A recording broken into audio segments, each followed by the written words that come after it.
আমি না হলফ করে বলতে পারি আপনারা এই চিকেন রেসিপিটা এর আগে কখনোই খান নাই। বিশ্বাস করেন আমার আম্মুর সেরা রেসিপি হচ্ছে এই পর্যন্ত যতগুলো রেসিপি শেয়ার করেছি তার মধ্যে থেকে এই রেসিপিটা best. I am pretty sure যদি আপনারা একবার ট্রাই করেন এই রান্নাটার আপনারা একদম ফ্যান হয়ে যাবেন সবাই। আমি শুধু আফসোস করছিলাম কেন আমি এত দিন পরে আসলে এই ভিডিওটা আপলোড করছি, কেন আমি আপনাদের সাথে এত মজার একটা রেসিপি এত লেট করে আসলে জানাচ্ছি। তো শুরুতেই আম্মু এই রান্নার জন্য যেটা করেছে, মুগ ডাল 10 মিনিট ভিজিয়ে নিয়েছিল, ভেজানোর পরে হচ্ছে তেল দিয়ে এটা সুন্দর করে হচ্ছে ভেজে নিয়েছি। তারপরে হচ্ছে আমরা পেঁয়াজটাকে ভেজে নেবো, এটা আমরা বেরেস্তা করে নিব। সো বেরেস্তার কালার যখন হয়ে যাবে তখন হচ্ছে আমরা এটা উঠাই নিব, দেন ওই কড়াইয়ের মধ্যে চিকেনটাকে আমরা হালকা করে ফ্রাই করে নিব। এই চিকেনটাকে খুব একটা বেশি ভাজা যাবে না, এটা খুব হালকা করে ভাজতে হবে, একদম হালকা ফ্রাই যখন হয়ে আসবে তখনই হচ্ছে এটা উঠাই ফেলবো। আপনারা চাইলে এটা হচ্ছে ভাজা ছাড়াও কাঁচা হিসেবে রান্না করতে পারেন, বাট নর্মালি হচ্ছে আমাদের বাসায় আমরা কোনো কিছু ভাজা ছাড়া স্পেশালি খেতে পারি না, তাই আমরা একটু হালকা করে ভেজে নিচ্ছি, খুব বেশি ভাজবো না, একদম হালকা করে। তো এই যে চিকেন ভাজা শেষ, এখন হচ্ছে আমরা মেইন রান্নায় চলে যাব।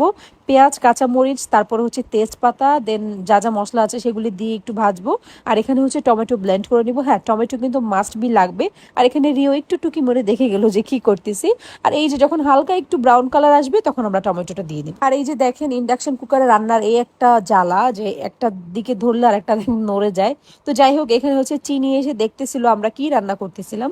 তো এখানে হচ্ছে আমরা যেটা করতেছি, একটু হলুদ দিয়ে দিচ্ছি, মরিচ দিয়ে দিচ্ছি, হলুদ মরিচ সবকিছু দিতে হবে। আর এখানে হচ্ছে গরম মশলা দিয়ে দিলাম আমরা, তারপরে দিয়ে দিচ্ছি স্বাদ মতো লবণ। এখন দিয়ে দিচ্ছি হচ্ছে জিরার গুঁড়া। জিরার গুঁড়াটা কিন্তু এই রান্নার হচ্ছে মানে কি বলবো মেইন একটা জিনিস, এই রান্নায় জিরার গুঁড়োটা মাস্ট বি লাগবে। এখন হচ্ছে ভালো মতো কষায় নিব। কথায় আছে মশলা হচ্ছে যত বেশি কষানো হবে রান্না নাকি বেশি তত মজা হয়। আর এখানে হচ্ছে দিয়ে নিচ্ছি আদা রসুন পেস্ট করে রেখেছিল আম্মু। এবার হচ্ছে আমরা মিক্স করে আরো কষাতে থাকবো, যতক্ষণ না মশলা থেকে তেল ছেড়ে দিচ্ছে ঠিক ততক্ষণ আমরা এটা নাড়তেই থাকবো। একটু পানি দিয়েছিল আম্মু সো দ্যাট মশলাটা আর একটু ভালো করে কষা। এই যে দেখেন মশলা থেকে কিন্তু অলরেডি তেল বের হওয়া শুরু করে দিছে, তার মানে আমাদের মশলাটা কিন্তু অলরেডি হয়ে গেছে। এখন হচ্ছে চিকেনটা দিয়ে নিচ্ছে, আর চিকেনটা দেখে বোঝা যাচ্ছে যে এটা অনেক হালকা করে ফ্রাই করা হয়েছে, ডিপ ফ্রাই না। সো এখন যেটা করবো, এটা ভালো করে কষাবো যাতে হচ্ছে মশলাটা হচ্ছে মাংসের মধ্যে ঢোকে। আর একটু কষানোর পরে হচ্ছে আমরা যে ডালটা রেখেছিলাম সেই ডালটা হচ্ছে দিয়ে দিচ্ছি। আর এই ডালের জন্যই মূলত খাবারটা বেশি মজা হয়, প্লাস হচ্ছে জিরার গুঁড়া আছে, আরো সামনে অনেক ইনগ্রিডিয়েন্টস আছে যেটা একটু পরে ইউজ করব। এখন হচ্ছে মিক্সিং এর পালা, মিক্স মিক্স মিক্স ভালো করে মিক্স করব যাতে হচ্ছে সবকিছু সুন্দর মতো মিক্সড হয়ে যায়। আর এখানে একটু পরিমাণ মতো পানি দিয়ে নিচ্ছি। আপনি বিশ্বাস করেন আমার আম্মুর হাতের সব রান্নাই খুবই মজা। আমি যদি আপনাদেরকে ভিডিওর মাধ্যমে খাওয়াইতে পারতাম, কোনোভাবে যদি পারতাম, খুবই মজা হয়। তার মধ্যে থেকে এই চিকেন রেসিপিটা বেস্ট। মাহাদি তো এরকম হয় যে ও তো চিকেন লাভার, নর্মালি আম্মুর হাতের যেই কোনো চিকেন আইটেম ও খুব পছন্দ করে, তার মধ্যে এটা হচ্ছে ওর অনেক ফেভারিট।